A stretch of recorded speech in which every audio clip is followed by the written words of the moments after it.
हिमाचल प्रदेश में कई प्रकार के पुरातन किले मौजूद हैं। ऐसा ही एक मुगल कालीन किला गोविंदगढ़ जिला मंडी के बल उपमंडल में अपने अस्तित्व की जंग आज भी लड़ रहा है। इस किले की नींव खुद सिखों के 10वें गुरु गोविंद सिंह ने रखी थी। समुद्र तल से 6334 फीट की ऊंचाई और पहाड़ के एक टीले पर मौजूद किला गोविंदगढ़ वर्तमान में लगभग पूरी तरह से अपनी पहचान खोने जा रहा है। हालात ये हैं कि मौके पर किले की कुछ दीवारों और पत्थर के अवशेष मात्र ही बचे हुए हैं।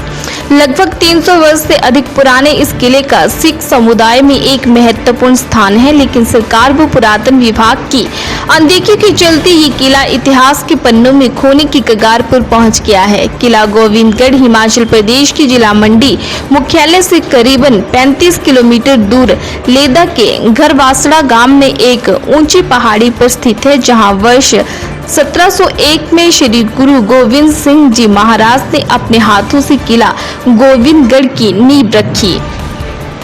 जानकारी देते हुए सरदार दलीप सिंह प्रमुख ग्रंथी गुरुद्वारा गुरु कोठा साहिब ने कहा कि ये किला सरकार और पुरातन विभाग की अनदेखी का शिकार हुआ है। किले की दीवारों के पत्थर लोग अपने घरों के निर्माण में इस्तेमाल कर रहे हैं। ये एक शर्मनाक हरकत है। उन्होंने सरकार और प्रशासन से मांग की है कि इस किले को पंख लगाने के लिए कुछ सोचा जाए, जिससे अपनी आने वाली पीढ़ी को पुराने इतिहास के बारे में ज्ञान हो सके। उन्होंने कहा कि अगर इस धरोहर को विकसित किया जाए तो पर्यटन की दृष्टि से भी क्षेत्र विकसित हो सकता है। और 29 दिन रिवालसर ठहरने के पश्चात जब गुरु गोविंद सिंह जी महाराज को मंडी का राजा सिद्ध सैन पालकी में बैठाकर अपने पुत्रों के समेत मंडी अपनी रियासत में अपने महलों में ले गया।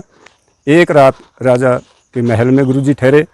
उसके उपरांत दरिया ब्यासा के किनारे जहां गुरु गोविंद सिंह जी 6 महीने 18 दिन रुके। उसके उपरांत जब गुरु गोविंद सिंह जी ने अनंतपुर साहब वापस जाना था तो ये एरिया जो है ये भी मंडी राजा सिद्ध सैन के इस रियासत में पड़ता था। इस जगह पर लेदा के समीप राजा सिद्ध सैन का एक किला था, उसका नाम सिद्ध कोट रखा हुआ था। कोट किला होता है और सिद्ध सैन के नाम से प्रसिद्ध था।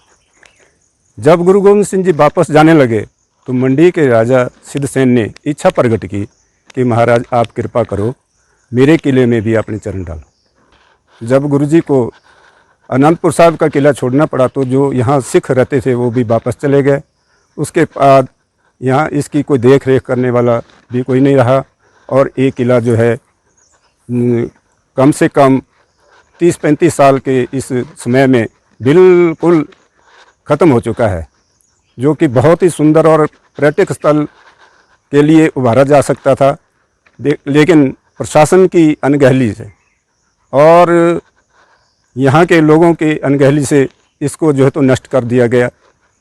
मैं प्रशासन से ये उम्मीद रखता हूँ और मांग करता हूँ कि इसको उभारने के लिए, इसको पंख लगाने के लिए अपना योगदान दें और इस किले के लिए 4 दीवारी करके या यहाँ एक इतिहास लिख कर कोई बोर्ड लगा कर इस चीज़ को पंचायत के तौर पर या रेवेन्यू के तौर पर इन्वॉल्व करके यहाँ पर रोक लगाई जाए, ताकि ये जो हमारे आने वाले जनरेशन के लिए एक मार्गदर्शन हो और हम अपनी पीढ़ी को बता सकें कि हमारे पिछले पूर्वजों के समय में ऐसी ऐसी चीज़ें तैयार की गई थी जो हमारे लिए एक उदाहरण है।